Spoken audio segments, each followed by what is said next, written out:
tampoco lo hemos ocultado. La caja arrastraba, pues bueno, era una coyuntura complicada, se había hecho una ampliación de capital para restituir la situación de pérdidas que se registraron en el año 2018, donde la caja entró en una situación pues, de aproximadamente 18 millones de pérdidas.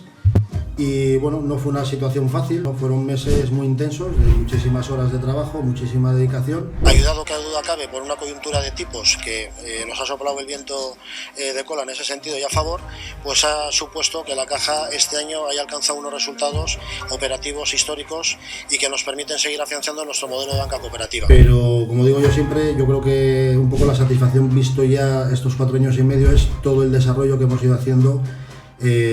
Tanto en la parte mía personal que me toca como todo el equipo. Bienvenidos a Emprende Radio. Hoy tenemos con nosotros a David Gutiérrez. David, bienvenido. Bienvenido a ti y gracias por estar aquí, Darío, y nada, gracias por la invitación. Primero quería ir un poco a los inicios para que conozcan más tu parte personal. Cuando estabas en tu etapa universitaria, ¿tenías algún tipo de sueño, algún tipo de perspectiva de lo que podía ser tu carrera profesional? Bueno, pues sí. Yo tengo 50 años ahora, Darío.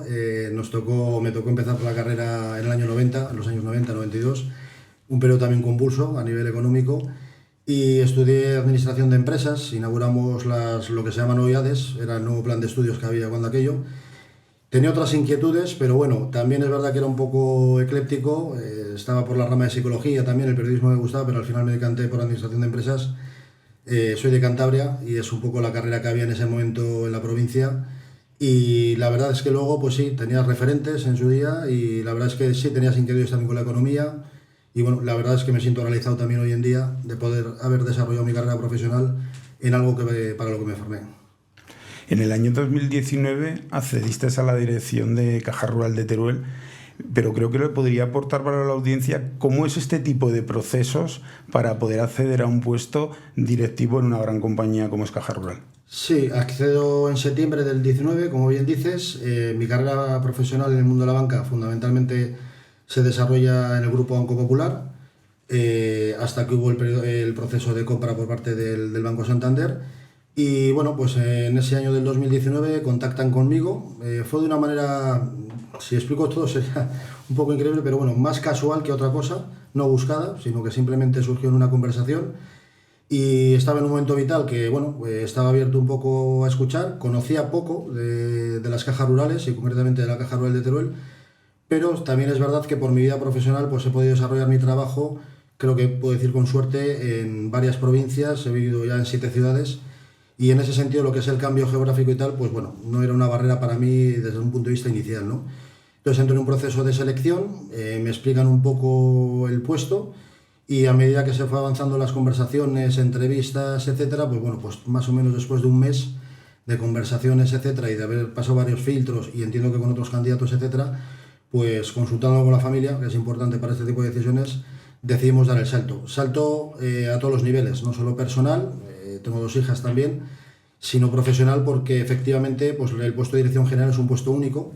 No se puede comparar con otros puestos, porque lo tienes que comparar con el propio de la dirección general, y con unas funciones muy diversas, que donde yo creo también es importante es la experiencia que tienes acumulada para acceder a este tipo de puestos, ¿no? Yo creo que es un puesto que la experiencia se tiene que ponderar bastante, sobre todo en la parte de gestión de personas, gestión comercial y demás.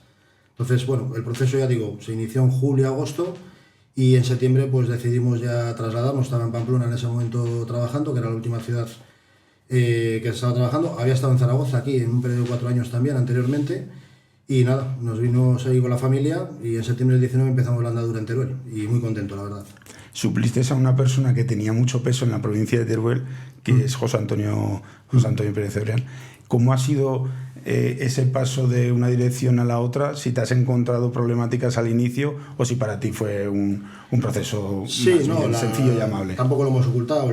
La caja arrastraba, pues bueno, era una coyuntura complicada, se había hecho una ampliación de capital para restituir la situación de pérdidas que se registraron en el año 2018, donde la caja entró en una situación pues, de aproximadamente 18 millones de pérdidas. Y bueno, no fue una situación fácil en los primeros pasos por muchos motivos, ¿no? Por lo que es el propio cambio, la propia adaptación al puesto, a la zona, a la ciudad, a las personas. Y en general, pues bueno, fueron meses muy intensos, de muchísimas horas de trabajo, muchísima dedicación. Pero como digo yo siempre, yo creo que un poco la satisfacción visto ya estos 4 años y medio es todo el desarrollo que hemos ido haciendo, tanto en la parte mía personal que me toca como todo el equipo, que lógicamente esto es un trabajo de equipo, Darío, y lo vemos siempre desde la perspectiva de la evolución que estamos teniendo, no solo por resultados, sino un poco por desarrollos personales de los equipos, y bueno, si tuviera que utilizar una palabra, satisfacción. Al final, como has comentado, te encontraste en la caja que tenía un problema de morosidad en un inicio. ¿Qué medidas tomasteis para ir solventando poco a poco esta problemática? Bueno, hay que decir primero que lo que es Caja Rural de Teruel es una banca cooperativa, somos una entidad cooperativa, estamos dentro de un grupo de 30 cajas rurales, con lo cual tenemos pues, un sistema de protección, si se me permite la expresión, donde el grupo apoya cuando hay una situación de este tipo, ¿no? Eso de entrada. Entonces ya eso te da una cierta tranquilidad en cuanto a las coberturas utilizadas y demás. Y medidas, pues bueno, fue sobre todo ir implementando un sistema de compliance y de gobernanza que no lo había en ese momento en la caja a nivel deseado, y luego otras medidas en el control de riesgos, implementar sistemas informáticos. Bueno, en general fue todo una consecuencia de desarrollo de procesos informáticos que ayudaran a los equipos, un cambio en las políticas de concesión de riesgos y, si me permites la expresión, pues una profesionalización mayor en la toma de decisiones desde el punto de vista de los departamentos, que cada uno asumiera las responsabilidades y pasar a un sistema o a un modelo pues basado en el equipo y en la gestión de personas. Muchas veces la Caja Rural de Teruel llama la atención como que haya aguantado una caja de una localidad pequeña cuando han ido cayendo muchas otras cajas por el camino. ¿Esto a qué se puede deber? Bueno, yo creo que hay varios factores del éxito de las cajas rurales, y aquí hay que diferenciar, porque también es verdad, Darío, que en la banca históricamente, y bueno, ya desde el año 2008 se atraviesa, yo creo, que un populismo en contra de la banca, con mayúsculas, que yo creo que se hace desde una perspectiva errónea, ¿no? Las cajas rurales somos un sistema de banca cooperativa.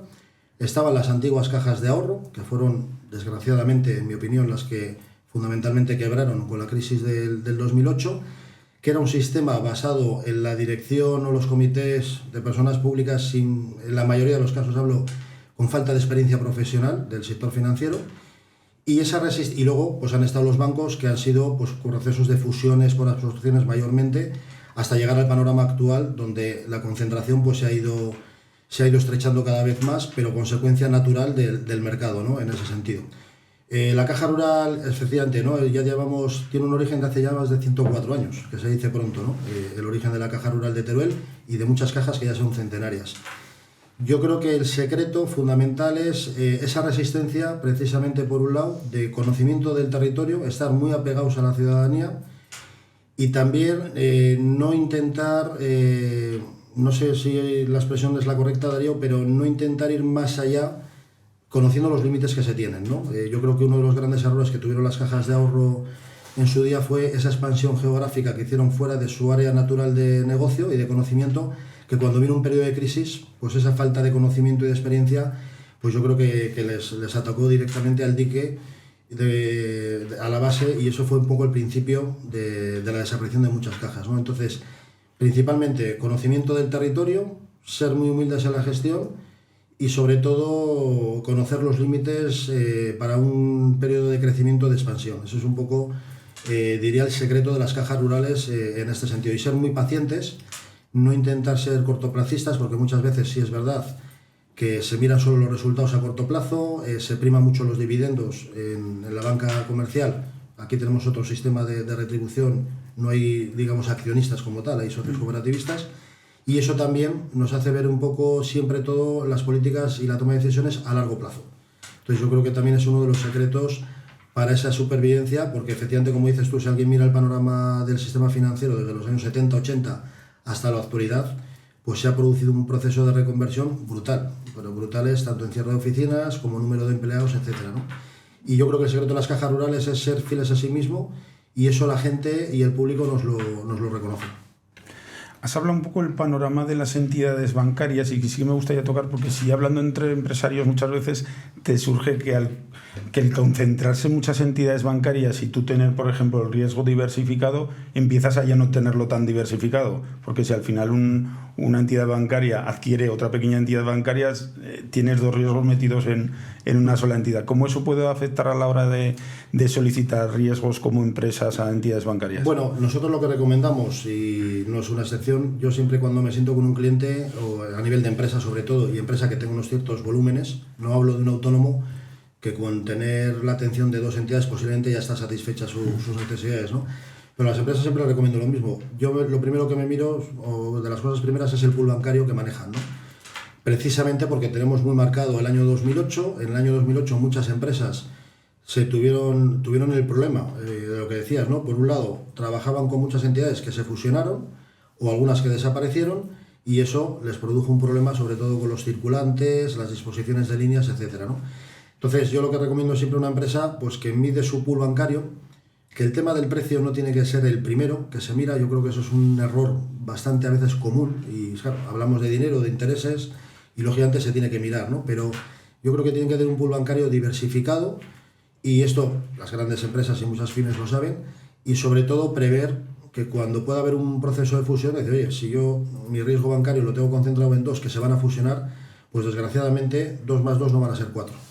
En el medio plazo serán 3, seguramente, ¿no? ¿Por qué? Porque hay un principio de prudencia en las entidades bancarias que si pasas unos ciertos niveles, pues lógicamente quieres reducir riesgos en ese sentido. Cuando se dan esas características, el director financiero, el CEO de la compañía, tiene que, desde mi punto de vista, tiene que tener una visión de largo plazo. Repito, no fijarse solo porque sea una entidad que le pone un buen precio, sino que le vaya acompañando en el día a día de la empresa y en los procesos de crecimiento, etcétera, ¿no? Entonces, para nosotros, como Cajas Rurales, ha supuesto esto una oportunidad, y hablo del grupo rural, porque ahí están los datos. Las Cajas Rurales, lejos de reducir oficinas o de reducir plantillas, han ido a la contra. Han abierto oficinas, han ganado cuota de mercado, y el número de empleos está creciendo un 1,5% si nos cogemos la referencia del 2008. O sea, no hemos reducido plantilla, no se han hecho ERES, no ha habido ayudas públicas desde el punto de vista, como se han conocido en el sistema financiero, y hemos sabido aprovechar, cada uno en su provincia, yo creo, las oportunidades que ha ido dejando el mercado. Eso unido al buen trabajo que se ha hecho, el cliente también ha visto, oye, aquí hay una caja rural, sea Teruel, sea Soria, sea Zamora, que llevan aquí toda la vida, que están dando un muy buen servicio, y encima que están apegados al territorio con una obra social, que luego si quieres comentaremos, Darío, importante, ¿no? Entonces el proceso de fusión es un proceso de mercado. Yo creo que tampoco hay que escandalizarse ni, como hemos visto algún comentario, de que si esto va a tentar o va a reducir posibilidades al público, etcétera, porque tampoco nos olvidemos que hay neobancos, hay nuevas ofertas por internet que hace 20 años no las había, con lo cual yo creo que esa parte, lo que es el cliente particular, yo no me preocuparía si fuera un cliente particular. Si fuera empresa, simplemente lo que intentaría es ver el pool bancario y tener una visión de largo plazo. Pero yo no creo que sea alarmante. Si hablamos del proceso de fusión que hay ahora en gestión, pues si se da, es el mercado el que lo va a decidir, y los accionistas, que son los dueños de la empresa, Darío. Que a veces se nos olvida que somos empresas privadas y que los que tienen que marcar los designios son los que están poniendo el dinero, que son los accionistas. Eso se olvida muchas veces, que al final las empresas son empresas y al final tienen una finalidad, que es ganar dinero. Efectivamente, ¿no? En la banca, lo que decía antes, ¿no? Se da un populismo. Yo cuando escucho muchas veces el decir, es que luego los bancos hay que rescatarlos. Perdona, a ningún banco en España creo que se le ha rescatado, a ningún banco. Se tuvo que rescatar el tema de las cajas, y precisamente porque en la mayoría de los casos la gestión había venido desde personas que venían de lo público. Eso hay que ponerlo un poco en contexto, ¿no? Y cuando se ha rescatado en ese sentido a cajas, ha sido viendo el beneficio del depositante, porque se ha tenido ahí, pues bueno, por parte de los dirigentes políticos, y yo creo que se ha hecho en ese sentido bien, el tener el menor daño posible, ¿no? Entonces, entre que una entidad quiebra y los depositantes pierdan sus ahorros a que sea rescatada, yo me quedo con esta segunda opción, si los importes son asumibles, como en el caso de España se ha podido comprobar que así ha sido, ¿no? Y luego lo otro, procesos de fusión, de OPAs, etcétera, etcétera, pues como en cualquier empresa privada que haya, si los accionistas, los consejos deciden que esa es la mejor opción para sus compañías, pues hay que respetarlo, desde mi punto de vista, ¿no? Me gustaría comentarle a la audiencia, para poder acercar precisamente lo positivo que son las entidades bancarias o las cajas a la hora del día a día, tanto las personas de las empresas, cómo es el funcionamiento interno de una entidad bancaria o de una caja. O sea, al final, ¿de dónde se nutre para tener ese dinero que luego nos prestan a nosotros? La banca, tal como la conocemos hoy, a pie de ciudadanía, de pymes, la banca comercial, vamos a llamarla así, no la gran banca de inversión, que eso es otro funcionamiento. Es un negocio que, bueno, cambiando conceptos ha variado muy poco desde hace ya muchísimos años, ¿no? La banca se nutre del dinero de sus clientes, de sus depositantes, y con eso intenta hacer una intermediación para prestar. Esto sería una clase de educación financiera muy básica en ese sentido. En España, cierto es que se ha dado un proceso, como comentábamos antes, de adelgazamiento de oficinas, de entidades bancarias, etcétera, pero el negocio ha cambiado poco. Nuestro trabajo es tratar de hacer clientes, que ellos confíen en nosotros. Esto es un negocio siempre de confianza, donde los clientes nos depositan sus ahorros, etcétera, y nosotros con esos ahorros tenemos que hacer una buena gestión para poderlo prestar, drenar a la economía, acompañar a las empresas, y eso se va a traducir en puestos de trabajo, en gente que puede comprar sus viviendas con hipoteca, que en España hay que recordar que casi más o menos el 70% de las viviendas se han podido comprar gracias a financiación de las entidades bancarias, e intentar que cuando prestas el dinero te paguen para que el depositante te siga depositando la confianza. Esto sería un poco ese ciclo donde nos metemos. A esto, lógicamente, hacemos una labor también de intermediación en el área de fondos de inversión, de seguros y de otro tipo de actividades, pero siempre con una perspectiva. La banca es una empresa de servicios y tenemos que prestar un buen servicio para continuar en el día a día, como cualquier otra empresa privada. Da igual que vendas tornillos, etcétera. Nuestro negocio sí es cierto que tiene una particularidad, que cuando prestas el dinero a 5 o 10 años, pues la venta, como digo yo, nunca acaba. Es una venta continua, porque hasta que no te paguen un crédito no puedes decir que has hecho una venta efectiva, ¿no? En ese sentido. El que venda tornillos o el que venda otro tipo de productos, en el momento que cobra, pues ya da la venta cerrada a 90 días, a 60 o a 4 meses, ¿no?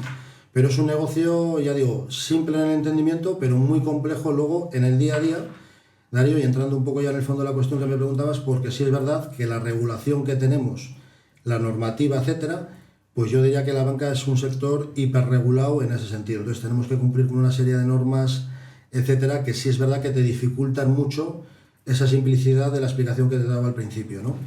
Y el día a día es como cualquier empresa. Yo he tenido la suerte también de tener alguna otra experiencia en empresas privadas, pero al final lo que se trata es de dirigir, vender, cobrar y dirección de personas, un poco. Pero todo eso mediatizado por la regulación bancaria y atendiendo siempre a nuevas normativas, etcétera, ¿no? Que nos van imponiendo cada día. Y en todos los sectores pasa igual, desgraciadamente, ¿no? Pero bueno, nos tenemos que adaptar, en una palabra. Cada uno en nuestros sectores nos parece que nos regula mucho. Yo, que pertenezco al sector energético, es un sector muy regulado. No sé si tan regulado como las entidades bancarias, pero te puedo asegurar que muy regulado. Y al final intenta el Estado siempre tenernos atados por un lado por el otro, sobre todo en los sectores estratégicos, como puede ser el financiero o puede ser el energético. Es verdad también que tenéis que hacer ciertos depósitos cuando prestáis dinero a clientes, o sea que tenéis que garantizar que hay una parte de ese dinero que se dispone. Bueno, mucha gente no lo sabe, ¿no? Pero vamos, cada vez que una entidad hay un fondo de garantía de depósitos que se nos obliga a tener un coeficiente estipulado por porcentajes y tal, eso las entidades lo tenemos asumido, y que hay que pagar. Tenemos que pagar un impuesto por hacer ese depósito, ¿no? Entonces, bueno, todo eso entra dentro, repito, del sistema de costes, márgenes, etcétera, ¿no? Pero bueno, eso es un tema que se tiene asumido y ya digo, yo creo que en principio tenemos que jugar ese partido. Hay que recordar que estamos regulados siempre, no solo por el Banco de España, sino que toda esta normativa bancaria viene de Europa y que muchas veces tenemos que adaptarnos a lo que viene de Europa. Pero vamos, no le veo tampoco más problema en este sentido, hablo del tema de depósitos, que adaptarnos y ya está, y aceptar lo que venga. Cuando desde los estamentos, digamos, la administración pública, que muchas veces han intentado, digamos, regular el sistema bancario, y dicen que van a subir los impuestos para que las entidades bancarias no ganen tanto, ¿cómo le explicamos a las personas que al final eso va a repercutir en el ciudadano? Pues mira, últimamente se ha visto alguna declaración, que si me permite la expresión, ni al caso la manteca, proponiendo impuestos del 50% sobre los beneficios, etcétera. Yo soy especialmente crítico con ese tema porque creo que se hace desde la ignorancia, desde mi punto de vista, ¿no? Y me explico. Nosotros, por ejemplo, en las cooperativas de crédito cajas rurales, por norma y por estatutos, tenemos que el 10% de los beneficios los dedicamos al Fondo de Educación y Promoción, a obra social, en una palabra. Claro, si no tuviéramos beneficios, no podríamos destinar a esa obra social lo que marcamos, que luego podemos comentar diferentes iniciativas que tenemos y tal. Y los bancos tienen que retribuir también a sus accionistas en forma de dividendos, porque el accionista lo que busca es una retribución del dividendo. Entonces, si tú capas los beneficios, etcétera, etcétera, ¿qué sentido tiene tener accionistas? ¿Qué sentido tiene promover obra social si no vas a poderlo hacer, ¿no? Con lo cual se estarían cepillando, desde mi punto de vista, el sistema financiero en el medio y largo plazo. Suena muy bien el decir que es que los bancos, etcétera, pero vamos, yo creo que no tiene mucho sentido propuestas como las que se están escuchando últimamente. Hay que pagar impuestos sociales, por supuesto, lo mismo que se pagan las nóminas, las retenciones, etcétera, etcétera, ¿no? Pero yo cuando se oyen propuestas de este tipo populistas, pues bueno, lo achaco a la ignorancia lo primero, y lo segundo es al peligro que eso tiene, ¿no? Y en cuanto a la intervención de lo público en la empresa privada, ya no hablo de la banca, pues yo creo que eso tiene que medirse muy bien, porque yo soy partidario, o creo, o tengo la premisa, que lo privado por norma general es bastante más eficiente que lo público, por norma general, por necesidad. La gestión, y por necesidad.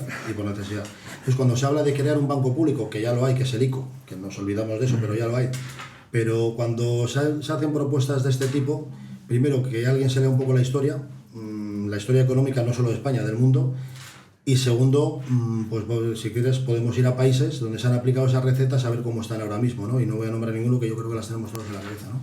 Con lo cual yo no soy amigo de la intervención pública en ninguna empresa privada de primeras, salvo que esa empresa privada sea estratégica y esté atravesando unas dificultades muy importantes y se ponga en la balanza el coste de oportunidad o el perjuicio que puede tener para la ciudadanía en general. Pero si la empresa privada está funcionando bien, pues el hecho de meter más impuesto, yo creo que es peligroso, ¿no? Cuando menos. Has hablado del ICO. Por explicarles un poco, me gustaría que les indicaras a las personas que nos están oyendo qué es el ICO y cómo de alguna forma les puede ayudar el ICO en unión con su propia entidad bancaria para poder conseguir financiación. Sí, el ICO tiene, o ha tenido, y bueno, y ahora hay una novedad que la comentaremos también dedicada a la vivienda. Tiene dos formas de actuar para con la ciudadanía, ¿no? Y con los bancos. Una es disponer de fondos ICO directamente, donde el ICO pone los fondos y las entidades somos una especie de intermediación y se pide en forma de préstamos, etcétera. También presta dinero directamente, con el COVID lo ha prestado con unas determinadas condiciones a grandes empresas, etcétera. Y luego también presta avales ante las entidades financieras para con los clientes. Un poco son las modalidades. Ahora mismo, y esto está reciente, está firmado de hace 4 días, hemos firmado en Caja Rural de Teruel un convenio para amparar o financiar hipotecas al 100%, donde el ICO va a avalar un 20%, para jóvenes con unas determinadas características y demás. Yo creo que ahí es una función muy importante social la que se puede hacer con esos jóvenes que quieren acceder a la vivienda, no tienen el ahorro que normalmente se requiere para la compra de una vivienda, pero a lo mejor sí tienen una capacidad de pago del endeudamiento en el que se tienen que meter, con lo cual yo creo que es una función muy importante y yo creo que es una acción positiva, o creemos que puede ser positiva para ese tipo de clientes jóvenes, repito, que quiere comprar vivienda. En el COVID yo creo que también se hizo una labor importantísima por parte de los bancos o de las cajas y por parte del ICO, se colaboró de una manera muy positiva y yo creo que fue una medida muy positiva la que se tomó. Y más allá de eso, pues históricamente el ICO, ya digo, ha habido fondos, ha habido préstamos con diferentes características, ahora se van a sacar también hilvanaos con los fondos europeos, etcétera, y es una función complementaria al que hace la banca, complementaria, no sustitutiva, porque a veces se confunden los términos, ¿no? Entonces es una relación recíproca, todas las entidades prácticamente trabajamos con el ICO, y lo único que por coyunturas pues hay líneas que en un momento dado tienen más éxito y otras menos. Yo esta de las hipotecas que nosotros hemos firmado el convenio hace 2 días, pues yo creo que puede ser una medida muy positiva para ese tipo de jóvenes que quieren acceder a su primera vivienda, repito, que a lo mejor tienen un buen trabajo, pero no han tenido esa capacidad de ahorro para poner un 20 o un 30% antes de la compra y de esta manera van a poder acceder, ¿no? Es que al final muchas personas jóvenes tienen que disponer de 50 o 60.000 euros para poder adquirir y poner una entrada y pagar el IVA de esa vivienda para luego poder acceder a esa hipoteca. Sí, históricamente siempre ha sido así. Esto no es capricho tampoco de las entidades. Hay que decir que esto también viene por la regulación a la que aludíamos antes, Darío, que esto son normas que nos imponen. Entonces no podemos financiar el 100 y pico, que también fue uno de los errores que se cometió en la crisis, recordarás, de haciendo un poco también esos excesos que se cometieron. Y muchas veces nos viene impuesto a las entidades el decir, oiga, usted cuando hizo una compra de una primera vivienda, pues tiene que financiar por norma general el 80%, ¿no?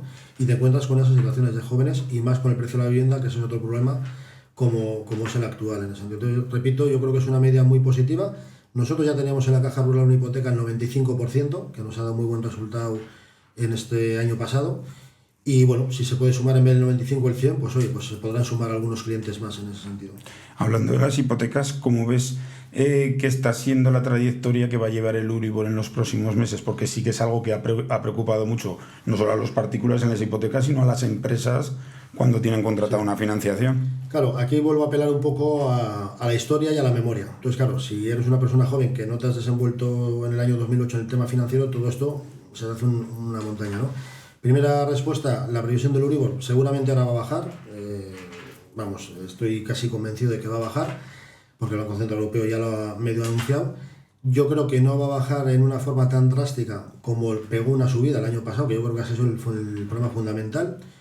Y puede bajar para ver niveles del Euribor que han estado en torno al 4, 3,75, pues los podemos ver en el 3%. Yo creo que es una cifra que puede ser la normal de aquí a 7 meses, 8 meses vista. Volver a los tipos negativos o tipos cero que tuvimos durante 6 años hasta hace prácticamente el 2021, pues yo primero creo que no es bueno, aunque alguien pueda pensar, pues yo creo que no es bueno, porque no es bueno en general tener unos tipos entre comillas japoneses, ¿no? Y a las pruebas me remito. Y segundo, yo creo que no va a volver, pero bueno, por propia decisión del Banco Central Europeo.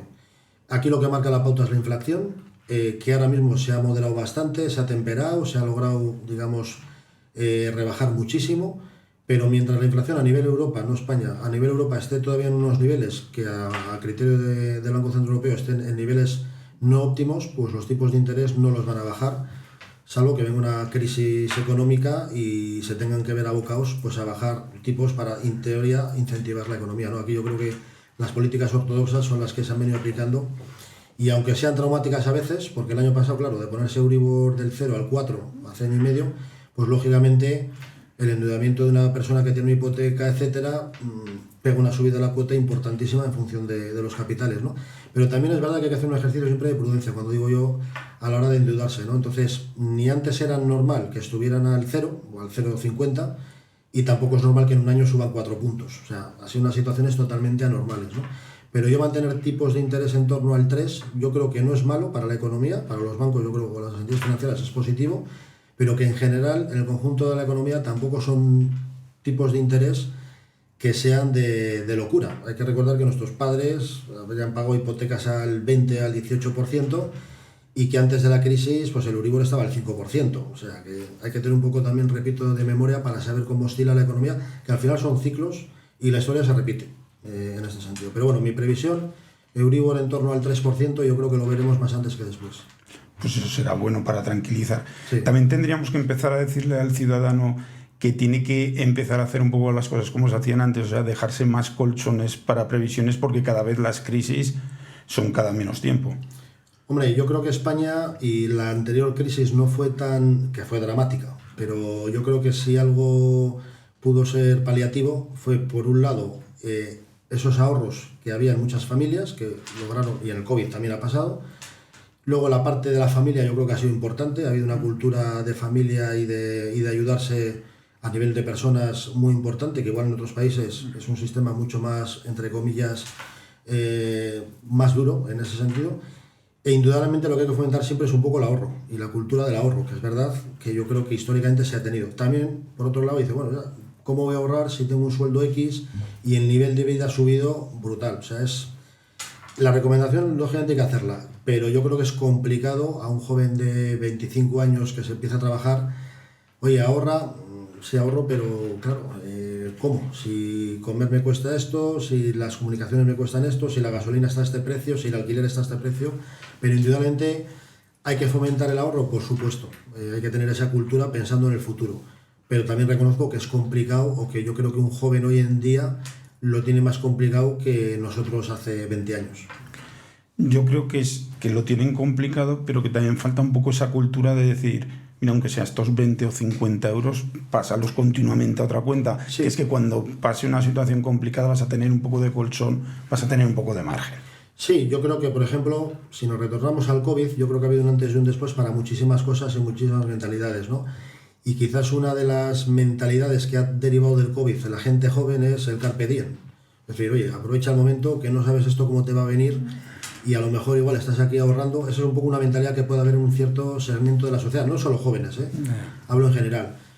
Bueno, yo creo que lo que hemos pasado es una situación extraordinaria, y no nos tiene que mediatizar, bueno, te puede mediatizar en cambio de perspectiva, ¿no?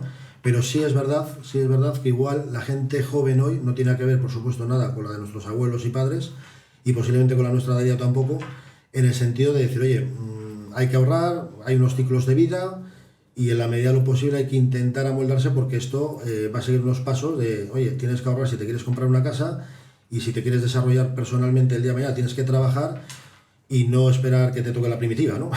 Hablando mal y pronto. Entonces, sí es cierto que a lo mejor esa mentalidad no la hay con la misma intensidad que la había hace 15, 20 años.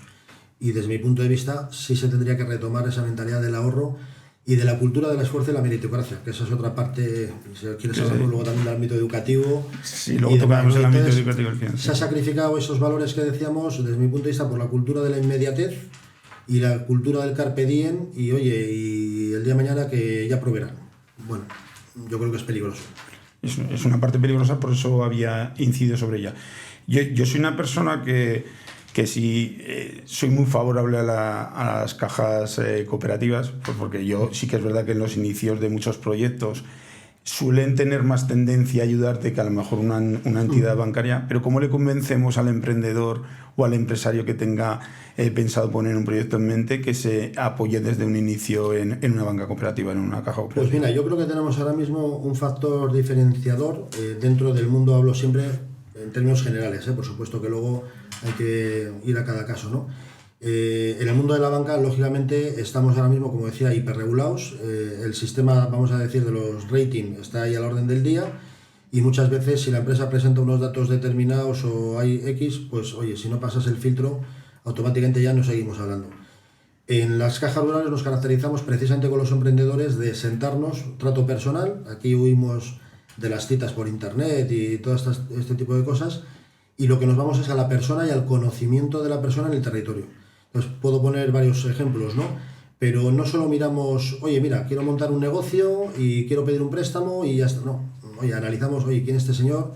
La familia, o sea, hacemos un poco banca a la antigua. Oye, pues mira, esta es gente que cumple, etcétera. Por supuesto que miramos garantías, miramos el plan de negocio, etcétera. Y luego acompañamos a nuestros clientes de la mano de otras organizaciones que colaboramos con ellos y que creo que prestan un servicio importante. Por ejemplo, cámaras de comercio. Pues están prestando un servicio muy importante en el estudio y la elaboración de planes de negocio, que muchas veces cuando eres un emprendedor tienes una idea, pero luego hay que plasmarla y hay que tener en cuenta, Darío, y bien lo sabes tú, muchas variables, que no es simplemente, bueno, voy a abrir este negocio y venga, voy a salir a la calle a vender, ¿no? Tienes que tener muchas... Entonces, las cámaras de comercio y en este caso la Cámara de Comercio de Teruel, por ejemplo, nos hace una gran labor haciendo un análisis, estudiándote un plan de negocio y poniéndote una realidad que a lo mejor no la tenías contemplada en ese momento. Luego vamos de la mano de entidades como por ejemplo Avalia, que es una sociedad de garantía recíproca, donde nos ayuda mucho con las pymes y con el autónomo, porque tiene líneas especiales para habilitar en esos acompañamientos y en esos crecimientos.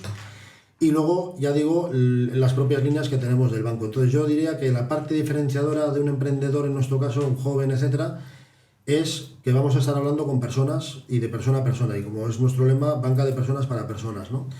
Yo creo que el mejor ejemplo, y como me consta que el podcast tuyo en YouTube tiene sobre todo el núcleo de personas, que se metan en YouTube. Tenemos un canal también en La Caja Rural, y el año pasado dedicamos una serie completa de 12 vídeos a emprendedores de diversas índoles. Es decir, había desde una persona que montaba un comercio, una persona que montaba una peluquería, un herrero, un ganadero, un joven agricultor, una empresa de talleres mecánicos, de automóviles. Bueno, y ahí puedes ver un poco el espectro de gente joven que ha apostado, en este caso por Teruel, que le hemos acompañado ya no solo en sus inicios, sino que les estamos acompañando ahora, ¿no? Y el éxito yo creo que es...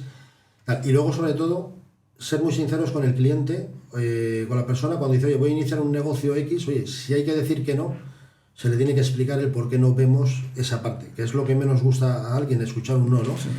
Pero también es verdad que hay gente que nos lo agradece cuando se le ha dicho, mira, no podemos acompañarte porque vemos que vas a tener este tipo de problemas y creemos que esto no va a ser factible. Pues la gente al final también agradece ese tipo de recomendaciones, porque le obliga a repensar las cosas, a lo mejor a cambiar, y hemos tenido casos y situaciones que nos han dado las gracias, porque gracias a ese comentario luego han podido enfocar el negocio de otra manera, que ahí les ha ido bien, y ahí hemos estado también acompañando, etcétera, ¿no? Pero vamos, el trato personal para el emprendedor, yo creo, desde mi punto de vista, más allá de ofrecer un préstamo a un tipo de interés, etcétera, es el que se sienta que se lo estamos haciendo porque queremos estar ahí con él, ¿no? En ese sentido. Entonces, yo creo que es el secreto un poco de nuestra labor y de nuestra gestión con los emprendedores. Me gustaría hablar un poco de los tipos de productos a los que puede recurrir un emprendedor, porque muchas veces no saben diferenciarlos o no saben qué tipo de riesgos tienen cada producto. Pues como pueden ser pues, los típicos de todas las empresas, pues avales si necesitan avalar ante alguna entidad, como puede ser circulante a través de una línea de crédito, como puede ser un préstamo. ¿En qué casos tienen que irse a un préstamo? ¿En qué casos se tendrían que ir a una línea de crédito para recurrir a un circulante? ¿Y qué cosas tienen que tener en cuenta para que esos riesgos no se les...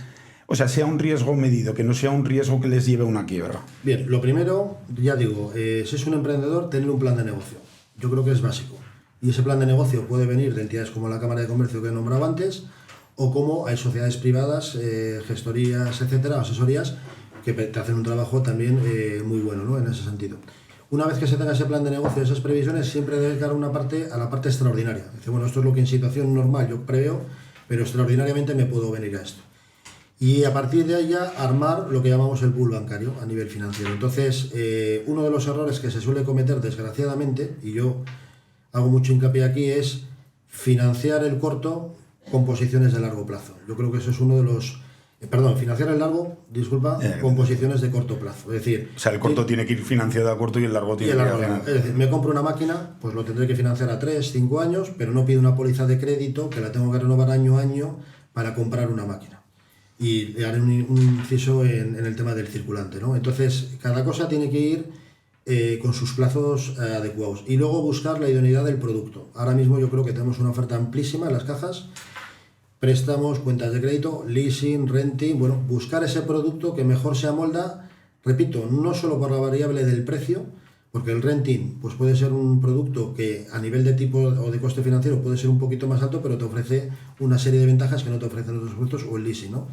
Entonces, buscar el producto que mejor se amolde, y luego, sobre todo, en el tema del circulante y del fondo de maniobra, que es importantísimo, tener un fondo de maniobra que te permita, como emprendedor, aguantar una embestida y decir, oye, tenía un imprevisto, me han venido 10.000 euros de algo que no preveía, y claro, cuando eres emprendedor, 10.000 euros puede suponer una montaña, ¿no? Entonces, tener ese circulante en forma de póliza de crédito y tal, pero bien medido, porque no nos olvidemos que los circulantes se tienen que renovar en las entidades financieras año a año.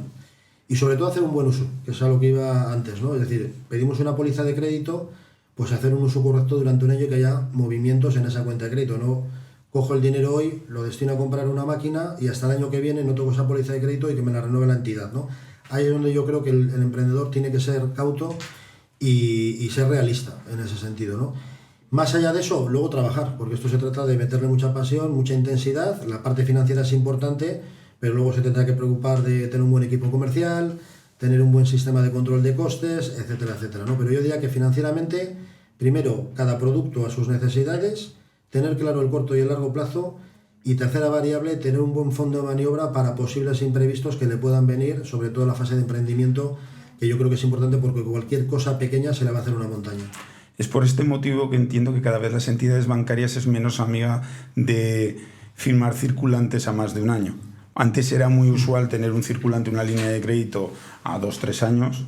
Durante el COVID sí que se firmaban, pues porque estaba detrás, ¿no?, apoyado por el ICO, y se llevaban a 3 a 5 años, que eso ha dado mucha estabilidad a la empresa en este trance que nos ha tocado pasar, pero es verdad que cada vez lo llevan más a tener que negociar ese circulante cada año.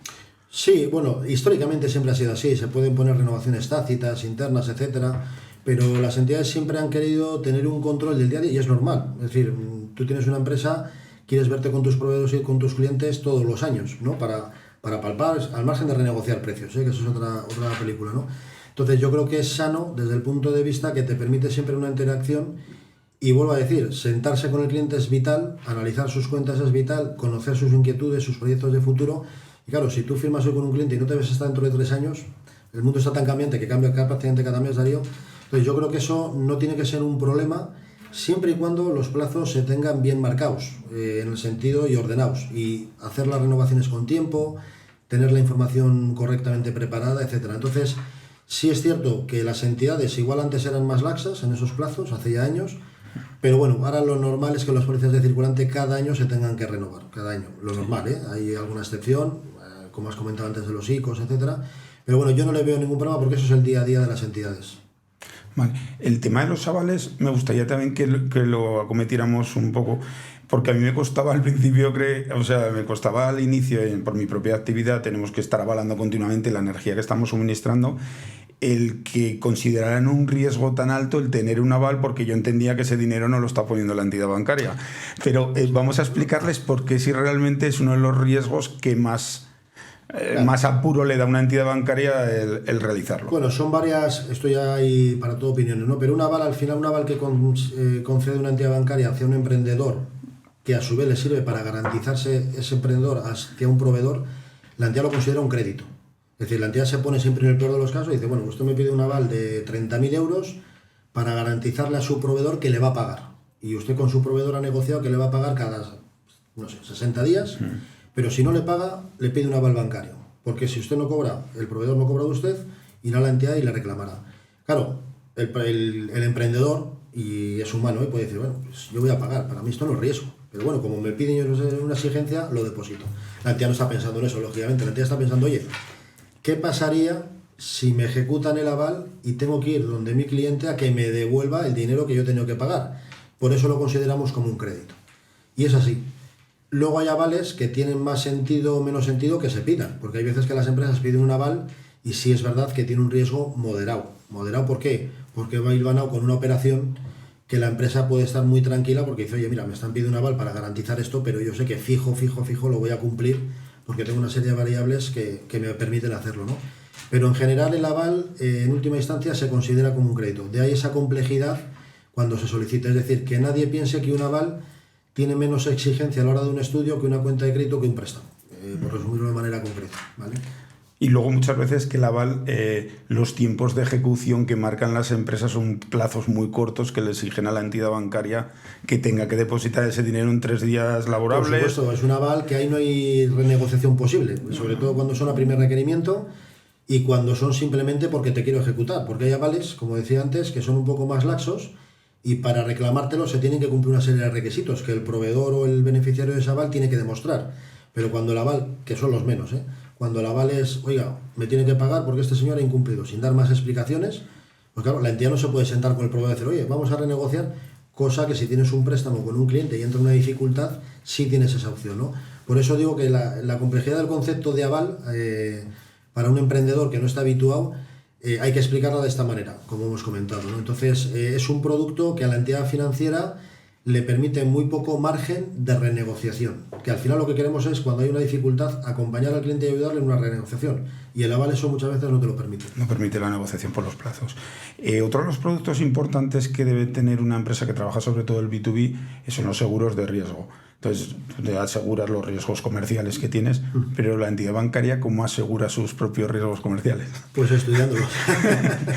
Estudiándolos, y no tenemos una póliza de caución como podemos ofrecérsela a nuestros clientes para que se aseguren sus riesgos. Entonces, nosotros es tomando garantías, lógicamente una contragarantía, pues si es una hipoteca, una garantía personal, etcétera, pero no tenemos una compañía que nos diga, bueno, si a usted le impaga un cliente, no se preocupe que ya vengo yo aquí a depositarlo, más allá que hay algunas operaciones particulares en temas de créditos documentarios y tal, que bueno, eso es otra historia, ¿no? Pero en el día a día de la banca comercial que conocemos a pie de calle, pues básicamente la entidad lo que tiene que hacer es estudiar muy bien los riesgos, la concesión, y confiar en el cliente y sobre todo tomar las contragarantías que se estimen oportunas, ya digo, con una garantía hipotecaria, pirnoraticia o personal según los casos, ¿no? Y ahí, pues bueno, de ahí vienen luego las tasas de mora y esas cosas, Darío, que sabemos un poco en ese sentido, ¿no? Y ya está, o sea, es una gran diferencia que hay con una compañía que a día de hoy puede contratar y que es recomendable, según los casos, que tenga una compañía de caución donde el 80, el 90% de sus ventas, si hay un impago, lo puedan tener cubierto en condiciones normales, ¿no? Como tú has dicho, es un producto que lo pueden contratar incluso a través de sus propias entidades bancarias muchas veces, sí. Y es un producto que tanto los emprendedores como las pymes lo tienen que tener muy presente cuando su tipo de cliente es un B2B, porque al final vas a estar asegurando el que esas operaciones comerciales, aunque no sean pagadas, pues vas a tener ahí un dinero que yo lo recomiendo siempre a todas las empresas, en la medida de lo posible, siempre pagar excepciones, pero que tengan siempre una póliza de caución contratada. Ojo, si la póliza de caución le satisface sus necesidades. Y cuando me refiero a satisfacer es, bueno, pues yo presento una cartera de X clientes y me los cubre, porque hay veces que las compañías de caución, lógicamente, no quieren o no pueden cubrir a esos clientes, ¿no? Y que no hay cliente bueno ni malo. Es decir, muchas veces otro de los errores que entre comillas se puede producir es un cliente dice, bueno, si trabajo con esta empresa, está no sé qué, oye, esto es imposible que caiga, bueno, vamos a la historia otra vez, ¿no? O sea, no hay cliente pequeño, no hay cliente excepcionalmente, oye, que este va a pagar siempre, siempre, siempre, con lo cual yo recomendaría eso. Y luego, y por supuesto, si una empresa tiene una concentración de ventas muy volcada en un solo cliente, en 2 o en 3, que los hay, pues ahí yo creo que mucha necesidad también, porque claro, si ese cliente te falla, por impago me refiero, y se te ha caído tu 20, tu 40% de ventas, vas a tener un serio problema desde el punto de vista de reorganizarte, ¿no? Entonces la recomendación siempre es que intenten en la medida posible tener una póliza de caución que les cubra la mayor parte de sus ventas, es un poco la recomendación. Y por supuesto que nosotros en la caja pues tenemos acuerdo con diferentes compañías que hacemos la intermediación y ya digo, y muchos clientes lógicamente lo hacen a través nuestro. Incluso yo lo llevaría más allá y el primer paso para mí sería tener el seguro de caución y luego ir haciendo la cartera de clientes. Me refiero que hay muchas veces que tendrías que prescindir de estar suministrando a ciertos clientes porque si no te aseguran sus operaciones comerciales quiere decir que el riesgo de impago por parte de esos clientes puede ser alta. Sí, cuando una compañía de caución no da riesgo, hablando coloquialmente, pueden ser por 2 motivos fundamentalmente. Una, porque no ve dar esa cobertura, con lo cual ahí te tienes que empezar a preocupar. Y yo ahí siempre digo, oye, bueno, depende del riesgo que tú quieras asumir. Oye, mira, me cubren 50.000, pero yo lo voy a vender hasta 60. Bueno, pues ya sabes que te estás jugando 10.000 euros, ¿no?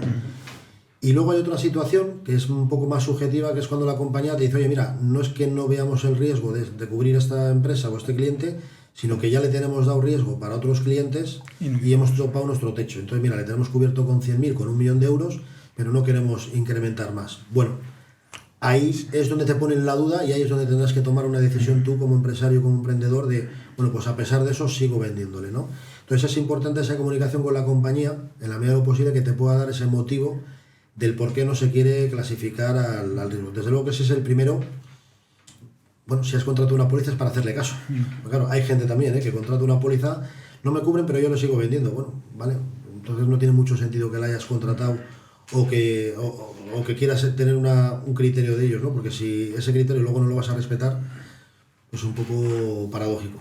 Yo creo que es importante tener un proceso financiero que no te lo puedas saltar, que tengas claro desde el inicio en qué momentos estarías acometiendo riesgos y no ir evaluando cada uno depende de las sensaciones que tienes, sino que tengas un proceso financiero claro y si no se cumple pues no se puede suministrar. Por supuesto, quiero decir, hoy en día para hacer negocios indudablemente pues los negocios yo creo que siempre van a estar basados en la empatía, en el trato personal y eso, aunque se está perdiendo con las nuevas tecnologías muchas veces, sí, pero siempre va a estar ahí. Pero indudablemente cuando tú te sientas con un cliente e intentas hacer un negocio, puedes hacerle una comida, en un café, puedes tener un feeling, pero a última hora también lo que tienes que hacer es mirarte con quién te estás jugando un poco, entre comillas, los cuartos, ¿no? En ese sentido. Entonces tienes que hacer un análisis de si ese cliente te va a pagar y para eso las compañías de caución, bueno, hay agencias de informes públicos que los puedes también consultar y tienes que hacer esas consultas más allá de que la persona que tengas enfrente te caiga mejor, te caiga estupendamente, etcétera, o tengas un feeling. Pero al final tienes que ir a la parte del negocio y el negocio tiene que pasar por un criterio objetivo y profesional. A los datos. Efectivamente. Hablando un poco de vuestros canales, os quería dar la enhorabuena porque recientemente la persona que se encarga en una de nuestras compañías de la parte financiera, que es Laura, me dijo, tienen un canal de WhatsApp realmente bueno, Caja Rural, y le he abierto una incidencia por un problema que había con un usuario y me la han solventado, pero es que además te han dado diversas opciones. ¿Estáis trabajando mucho en canales directos con el cliente, como pues el canal de WhatsApp? Sí, esto es es como comentábamos al principio de la conversación, Darío, es uno de los desarrollos que hemos hecho, múltiples desarrollos, pero este es un punto importantísimo con la oficina agrorural, que luego si quieres entramos en ello. Y el servicio WhatsApp, pues mira, es de esas cosas que cuando dices que pertenecemos a un grupo de 30 cajas, etcétera, pues esas sinergias se generan en otros grupos, este es un claro reflejo de ello, ¿no? Es un servicio que ya lo veníamos testando porque algunas otras cajas ya lo habían puesto en práctica, por lo cual lo teníamos testado, no era un prueba-error a ver cómo sale esto. Y la verdad es que estamos muy satisfechos, es un servicio que tiene un horario de atención personalizada de 8 de la mañana a 6 de la tarde y muy importante, por personal de la caja. No atendemos con call centers externos. Entonces es un servicio que lo que hemos visto en un primer momento se pone en marcha para satisfacer problemas que puedan tener los clientes que no pueden dirigirse a una oficina o que, oye, en el día a día, Darío, pues no tengo tiempo ni de llamar por teléfono. Entonces mando un WhatsApp, oye, que tengo un problema con una tarjeta, oye, que quiero girar un recibo, ¿no? Lo ponemos en marcha y nos damos cuenta de varias cosas positivas. Primero, que el servicio funciona muy bien, quita mucho trabajo administrativo a oficinas que, entre comillas, no aporta un valor productivo, eso es lo primero, y descarga de mucho trabajo que las oficinas también nos lo estaban pidiendo. Eso es lo primero. Lo segundo, que el índice de satisfacción, bueno, si lo has probado, no te voy a decir nada. Y yo directamente no, pero me lo han reseñado. El índice de satisfacción de los clientes es altísimo. ¿Por qué? Porque ven que al otro lado, de 8 de la mañana a 6 de la tarde, no hay un bot, no hay una respuesta automática, que luego lo tenemos durante el resto de horas. Entonces, eso también al cliente le genera un nivel de confianza altísimo. Y encima dice, oye, me está llamando un empleado de la Caja Rural, está, digamos, chateando en el WhatsApp, ¿no? Con lo cual hay un nivel de confianza que se genera. De hecho, es que hay clientes que ahora mismo se están relacionando más por el WhatsApp que con las redes sucursales, porque la tercera parte, y es la tercera derivada que hemos visto de este servicio, que nos ha permitido ir un paso más allá y también hacer una gestión comercial de venta de producto y servicio. Bueno, te resuelto esta duda, pero mira, tenemos este seguro que a lo mejor, pues le voy a contratar, ¿no?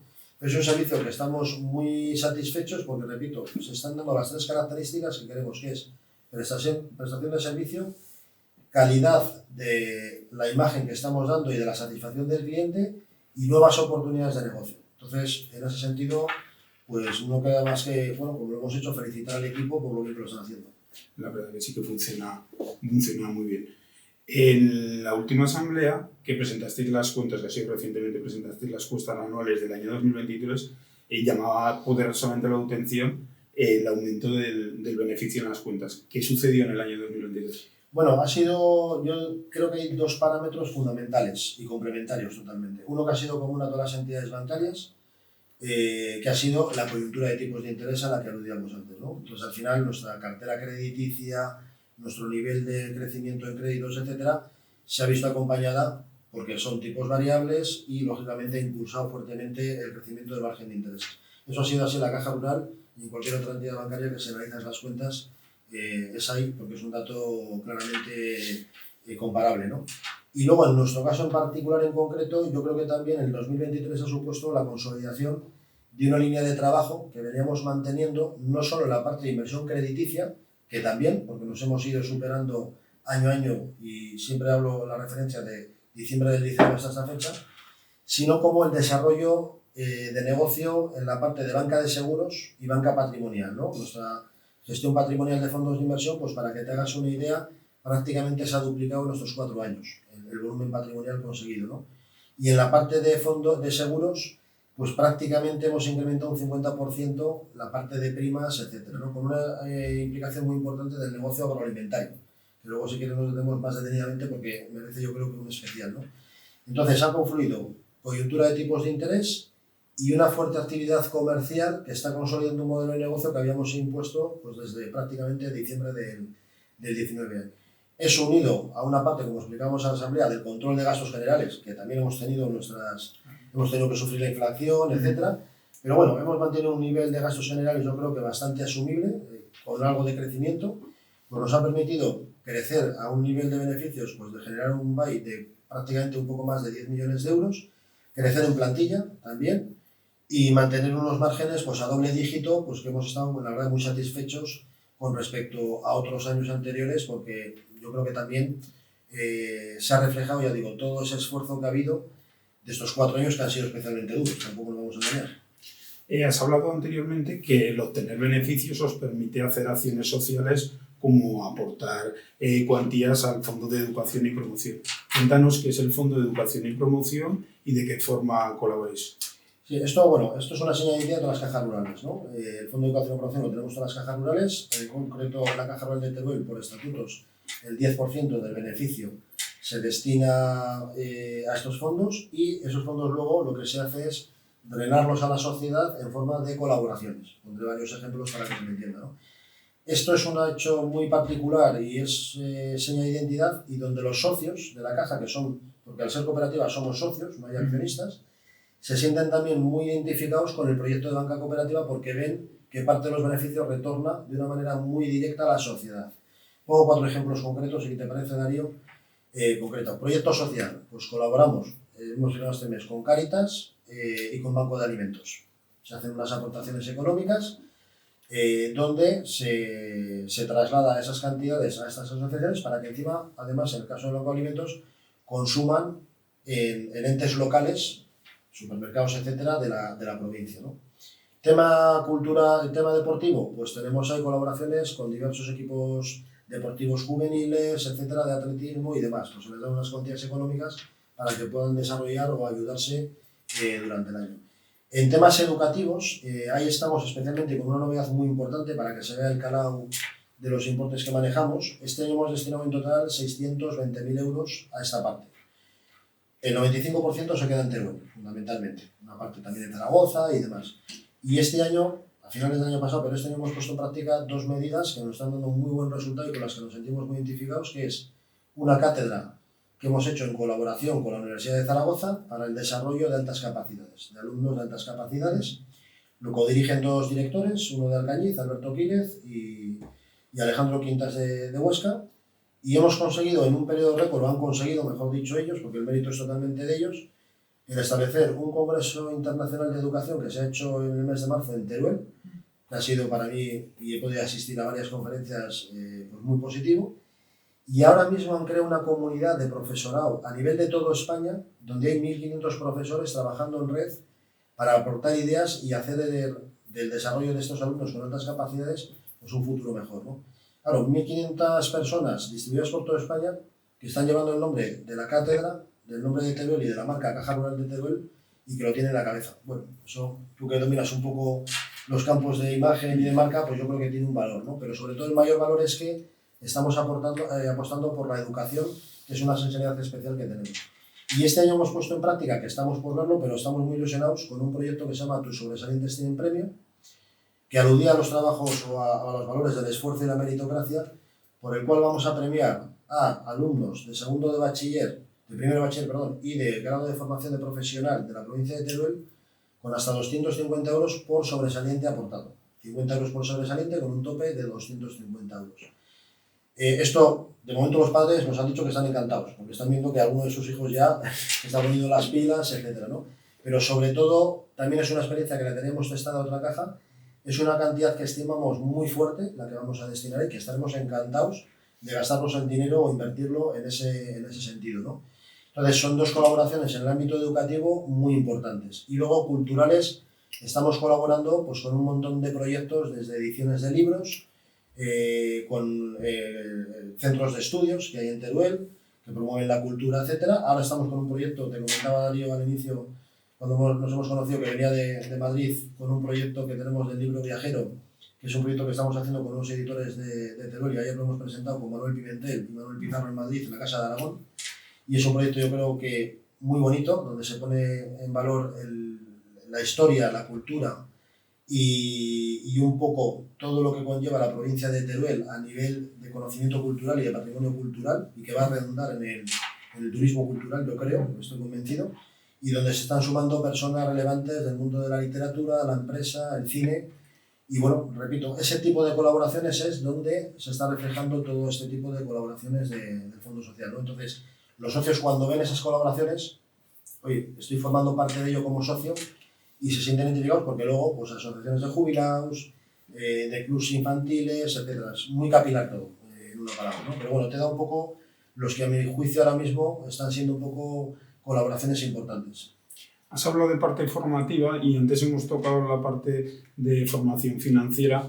Me gustaría hablar en este tema para ver cómo lo ves, porque yo siempre tengo ahí una pelea en la cual creo que las administraciones no ponen toda la carne en el asador para educar o darle una formación financiera desde la base a sus ciudadanos. Pues mira, Teruel vamos a ir un poco a la contra, en ese sentido. Voy a romper una lanza precisamente y podría estar de acuerdo contigo en otros sitios, pero recientemente, y esto además ha sido hace cosa escasamente de un mes, llegamos a un acuerdo por una parte con el Banco de España, que sabéis que tiene una delegación aquí en Zaragoza, y en este caso en una acción que hemos implicado al Departamento de Educación de la provincia de Teruel, y que nos viene dado, y también a la Unión de Cooperativas, a la UNAC, que es una de las asociaciones a las que pertenecemos. El Banco de España, de la mano de la Comisión Nacional de Valores, tiene una acción que consiste precisamente en llevar a cabo acciones de educación financiera en centros educativos para chavales pues, que están en edades de la ESO más o menos, ¿no? Entonces, hemos firmado un acuerdo, hemos llegado a un acuerdo por el cual Caja Rural de Teruel, a través de sus empleados, va a llevar a las aulas de los centros educativos de Teruel formaciones de educación financiera. Hemos empezado ya en Calamocha recientemente, próximamente vamos a seguir recorriendo centros y ya a partir de septiembre vamos a ser más ambiciosos para tocar toda la provincia y que esas nociones básicas, que yo estoy contigo, Darío, que son fundamentales. Yo creo que la economía y la gestión emocional tendrían que ser dos asignaturas obligadas en los centros educativos hoy en día, como está el panorama. Las vamos a llevar a cabo encantados. Eso de la mano, repito, de Banco de España, Comisión Nacional de Valores, UNAC y Delegación Provincial de Educación. Y aparte de eso, estamos implantando también nosotros a nivel particular alguna medida que va encaminada precisamente a mejorar esos conceptos de educación financiera ya pensando en el ámbito del bachiller. Entonces, Teruel igual es un oasis, estoy de acuerdo que faltan medios en ese sentido muchas veces y bueno, por la Caja Rural no va a ser. Quiero decir que en este sentido ha sido un tema que nos hemos emplazado nosotros, hemos mostrado toda la predisposición del mundo cuando se nos ha contactado y hemos tomado también la iniciativa, ¿no? En ese sentido. En otras provincias me callo porque desconozco la realidad y no puedo opinar ahí. Que da la sensación que muchas veces se hace hincapié formativa en ciertos ámbitos que luego en la vida no son tan fundamentales, que sí que toda educación y toda cultura es buena y cuanto más vas a tienes es mejor, y se hace poco hincapié en lo que al final vas a necesitar en la vida. Cuando tengas que negociar una hipoteca tendrás que saber qué es un TAE, qué es el tipo de interés que se te va a aplicar. Totalmente. Y qué diferencias tiene. Y eso además redunda un poco en lo que decías tú al principio, Darío, de esas mentalidades que hay, ¿no? En el sentido, entonces, cuando a un chaval de 13 a 14 años le planteas cómo funciona una economía doméstica, que son a este nivel de formación, ¿no? Y le dices, oye, que una nómina, pues hay una parte de la nómina que se va en retenciones, etcétera, que eso luego hace un ingreso y que de ese ingreso hay que comprar alimentos, pagar las facturas, etcétera. El crío, aunque pueda no entender todo en un primer momento, toma conciencia de que las cosas tienen un esfuerzo y oye, que tienen un orden y una lógica, ¿no? En ese sentido. Entonces, yo estoy de acuerdo contigo, Darío, que tenemos que hacer mucho hincapié en ese sentido porque nos va a redundar en temas positivos a futuro de los alumnos, ¿no? Y luego la inteligencia emocional que hablábamos antes, pues yo creo que también, y vuelvo a apelar a la cultura del esfuerzo y también un poco de ser conscientes que las cosas no salen a la primera. El emprendedor sabe que, o lo tienes que tener muy claro, que se va a llevar reveses seguro, o sea, seguro, no hay negocio que de la noche a la mañana, yo no conozco ningún empresario, ninguno, que me haya dicho, oye, yo desde que empecé hasta hoy y llevo toda mi vida, me ha ido siempre de maravilla. Al contrario, todos han tenido un poco el tema que han tenido hoy. Me estoy acordando una frase que creo que era el presidente Audaz que decía, hay dos clases de empresarios, ¿no? El que se ha arruinado y el que se va a arruinar. Bueno, no sé si es tan extremo, pero bueno, esto es como los motoristas, ¿no? Los que se han caído, los que se van a caer, ¿no? En ese sentido. Entonces yo creo que todo eso seguramente se podría mejorar con la potenciación de la educación financiera y de la gestión emocional ya desde niños, en ese sentido. Bueno, yo creo que en esa parte que has dicho es importante decirles que fracasos siempre va a haber, lo que hace falta es que esos fracasos tengan riesgos que sean controlados, que tengan riesgos que sean asumibles y que te puedas reponer y que puedas insistir y salir adelante. Sí, efectivamente, el fracaso, venimos de una cultura latina, no española, la latina, el fracaso siempre está asociado a algo negativo en todos los ámbitos, ¿no? Y si has quedado segundo, fracaso, has quedado segundo del mundo. Y parece como no, es que si juegas una final y no la ganas, bueno, es una cultura latina, ¿no? En la cultura anglosajona, y bueno, ahí está, el fracaso muchas veces forma parte de los currículums de la gente, y es que hay empresas que si ven, cuando se hace una ronda de financiación, de inversiones, etcétera, hay un fondo de inversión, ve que si no has tenido un fracaso, pues no lo consideran positivo, o sea, lo ven positivo el haberlo intentado, etcétera, ¿no? Son mentalidades, la anglosajona va por un lado, la latina va por otro, ¿no? Pero yo creo que lo fundamental, lo que dices tú, que cuando se tiene un fracaso, lo importante es gestionarlo, porque ahí si no, es cuando vienen otras consecuencias no deseadas. Y ellos entienden que un fracaso es una cicatriz, que lo que has tenido es un crecimiento porque has aprendido una lección. Totalmente. Es la mentalidad que tienen ellos, y en la mentalidad latina un fracaso es un poco como se está esperando a que fracases, decirte, ves, te ibas a caer. Efectivamente, ¿no? Yo creo que esa cultura de la inmediatez a la que aludí antes en los jóvenes, yo creo que también es importante hacerle ver a los jóvenes que no todo puede ser inmediato, que los resultados cuestan y que seguramente no va a ser flor de un día el llegar a un punto, ¿no?, de donde se quiera llegar, ¿no? Y para eso va a haber, entre comillas, a mí no me gusta la palabra fracaso, pero muchos tropezones que cuando llegas al punto determinado dices, oye, lo vas a disfrutar hasta más que si te hubiera salido todo prácticamente sin querer en ese sentido, ¿no? Pero estoy contigo que la educación tiene que jugar un papel muy importante. Yo creo que la educación, estamos en un momento crítico desde mi punto de vista, y tengo 2 hijas, lo digo un poco con cierta experiencia y demás, y se tiene que poner el hincapié en las materias, por supuesto, necesarias, pero estas 2 que han venido como novedad, que es la educación financiera, porque hablar de educación financiera hace 50 años, cuando el país estaba en otra situación, pues seguramente no tenía mucho sentido, y ya no hablemos nada de educación emocional, que esto ha evolucionado en los últimos 15, 20 años, dar ese papel a la inteligencia emocional, etcétera, importante. Entonces yo creo que tienen que ser 2 materias que se tengan que tratar ya en institutos.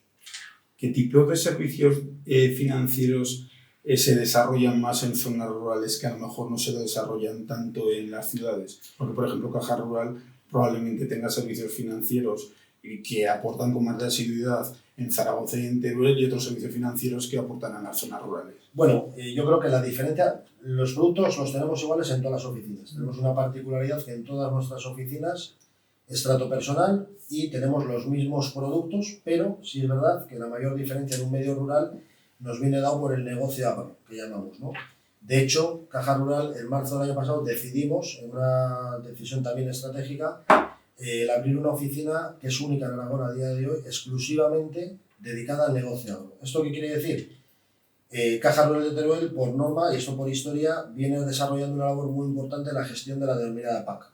Esto a otros bancos comerciales, etcétera, lógicamente no están en esa guerra, ¿no? Porque se requiere un know-how, una experiencia que es muy complicado adquirirla de hoy para mañana.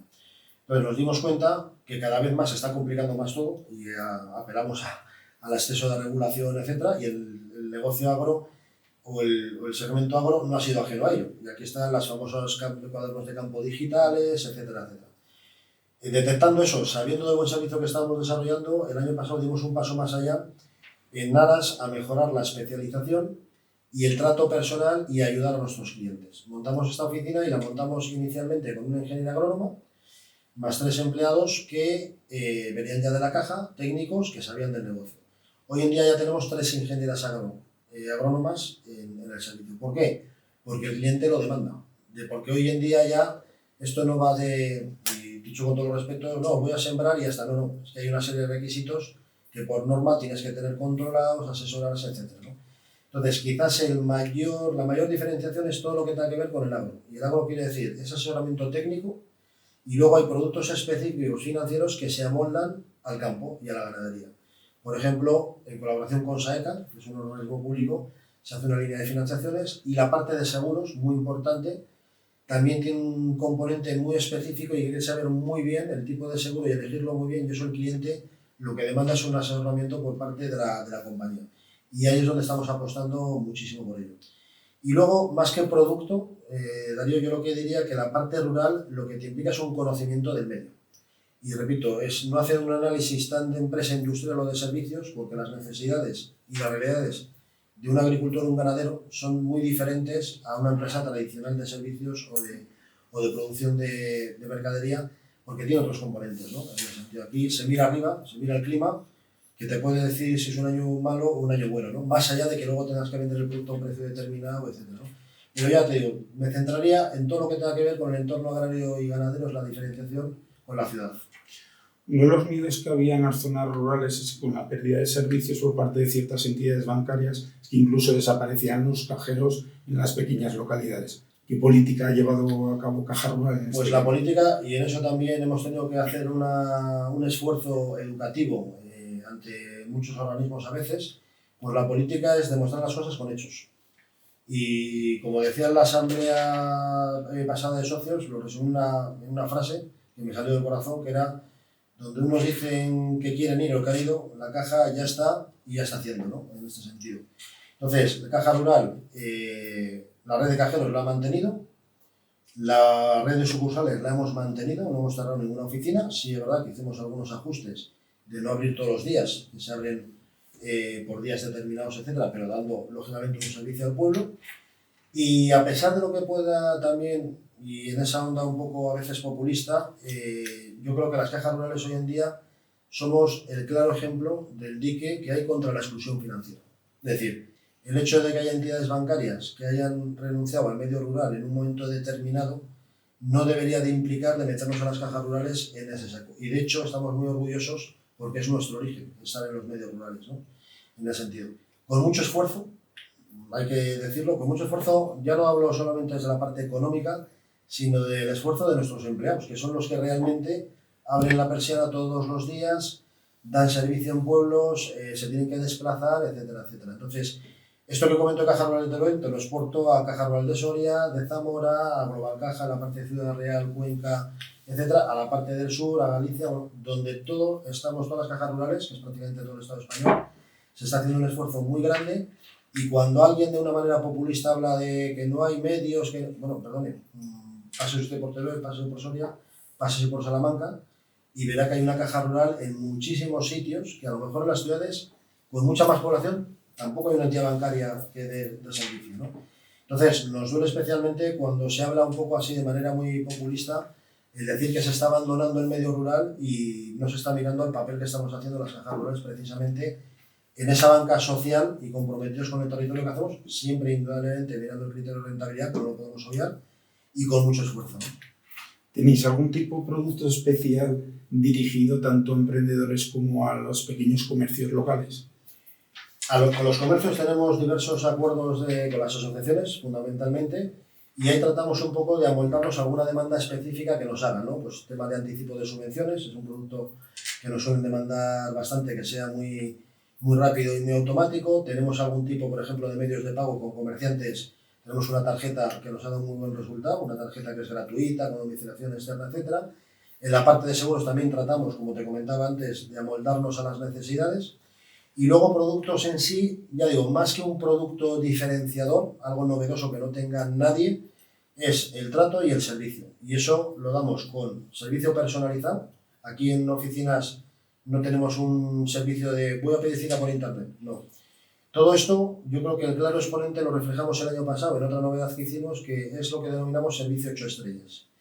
Y ahí reflejamos 8 características, que es la seña de identidad de cómo tratamos a nuestros clientes o cómo queremos tratar a nuestros clientes, ¿no? Y lo resumo en una frase que es, oye, queremos tratar a nuestros clientes como si de nuestros padres se tratara. Yo creo que eso resume perfectamente la filosofía. Entonces, la diferenciación la hacemos por el trato personal y el servicio y la vocación de servicio que tenemos hacia las personas. Como al estar en un puesto directivo como el que estás y sobre todo has tenido que pasar años que son difíciles con el COVID de por medio, incluso crisis energéticas, ¿cuál ha sido el mayor desafío al que te has enfrentado y de qué forma lo has enfrentado y cómo has logrado solucionarlo? Pues bueno, el mayor desafío yo creo que fue una mezcla de mi llegada en septiembre del 19 y comienzo del COVID en febrero del 20, ¿no? Entonces llegó una entidad de nuevas que tenía unas dificultades importantes en la parte de morosidad, etcétera, y que teníamos que hacer además un proceso de convergencia, de transformación de procesos, desarrollos, y además también todo eso aunarlo con lo que yo llamo alinear al equipo, y pongo un ejemplo siempre de la trainera, ¿no? Yo vengo del norte, soy de Cantabria, y esto es como una trainera, ¿no? El que no ha visto una trainera, bueno, le recomiendo, es un deporte muy bonito, pero hay remeros y hay un timonel, ¿no? Entonces, pero es un deporte que o están todos sincronizados, o a un remero que no esté remando a la altura, la trainera no va. Y esto es igual, ¿no? Yo pongo ese ejemplo siempre, ¿no? Entonces, el mayor reto yo creo que lo pasamos en el año 20, porque se nos confluyó ahí una serie de elementos que ya eran las preocupaciones propias del COVID, que eso lo tuvimos todos, sacar adelante el negocio, rebanarnos los sesos. Yo me acuerdo que estuvimos 50 días, y ahora que no nos oye nadie, pero 50 días trabajando sin descanso por dar los créditos ICO, sacarlos adelante, etcétera. Muchas entidades estuvieron en ese ritmo de intensidad, pero es que nosotros veníamos con una serie de problemas añadidos que nos teníamos que hacer superar, ¿no? Entonces, pongo un ejemplo también a veces del camión de mudanzas, ¿no? Vamos hacia un sitio nuevo, tenemos que recoger parte de la casa vieja, desechar otras cosas, y el camión está arrancando y tienes que tener un equilibrio y decir, venga, tenemos que cargar el camión y irnos al punto nuevo, pero no puedes dejar tampoco la casa sin más, ¿no? Entonces, yo creo que ese fue el momento más crítico desde mi punto de vista de la gestión, a nivel, digamos, de dirección o en el cargo de director general, ¿no?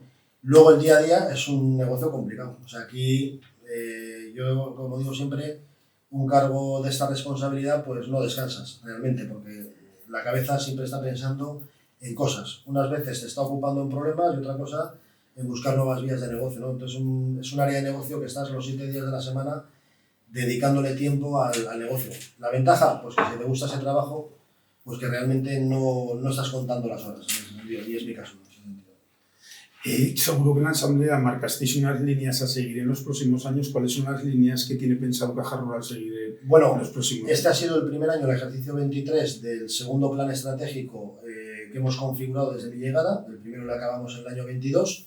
Y en el año 23, fundamentalmente, las líneas estratégicas son de continuidad en una serie de parámetros, sobre todo subjetivos o de forma, como te he comentado antes, trato personal.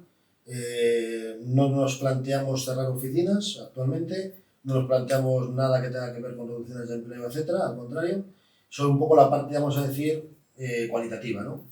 Y en la parte cuantitativa, pues indudablemente tenemos todavía mucho recorrido. Entonces estamos con unos objetivos en crecimiento en fondos de inversión y la banca de seguros, fundamentalmente, y en la parte de inversión crediticia, que ahí Teruel provincia pues tiene sus dificultades y tal, pues hemos establecido una prioridad en oficinas fuera de la provincia, como son las de Zaragoza, Cariñena, La Almunia, Castellón, 2 que hay en Tarragona, donde tomen más peso esas oficinas a la hora de la parte de la inversión crediticia. Yo diría un poco, esas serían las líneas estratégicas. Y sobre todo, potenciar el asesoramiento en la banca de empresas y en la banca personal. Es un tema también que lo tenemos ahí, no digo en el debe, pero con área de mejora, ¿no?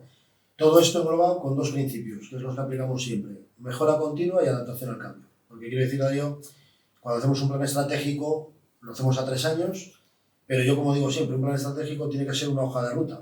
Para mí no es una obsesión si no cumplimos un determinado dato económico que nos hemos propuesto alcanzar una cifra. Oye, si no se cumple, tampoco lo veo como un fracaso, sino, oye, más o menos estamos encaminados, ¿no? Yo creo que el mejor ejemplo, y lo pongo como ejemplo claro, cuando llego en septiembre del 19, el plan estratégico primero, que abarcaba 3 años, 20, 21 y 22, le presentábamos, lo teníamos recién acabado en enero del 20.